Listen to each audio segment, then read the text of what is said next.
பறை அடித்ததால் தான் பறையங்கிறான். ஊர்ல எத்தனை பேர் பறை அடிக்கிறான்? அது அயோக்கியத்தனம். அது ஒரு ஊர்ல ஒருத்தர் 2 பேர் தான் பறை அடிப்பான், வேற யாரும் அடிக்கிறது கிடையாது.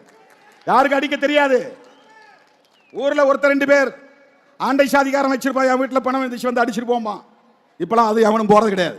பிறந்த உடனே எல்லாம் கண்ணு முழிச்சதும் சென்னைக்கு வந்துடுறான், பாம்பேக்கு போயிடுறான், நாக்பூருக்கு போயிடுறான், டெல்லிக்கு போயிடுறான். நீயே உன் சாணியை அள்ளிக்கடான்னு போயிடுறான் அவன்.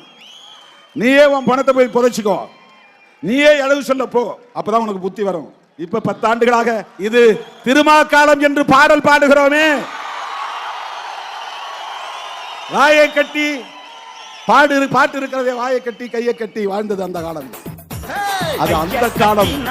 இது திருமா காலம் என்ற அந்த பாடல் எவன் பறை அடிக்கலாம். இதற்கு பேரு பறை என்று பேரு. எவ்வளவு பெரிய அயோக்கியத்தனம் இது.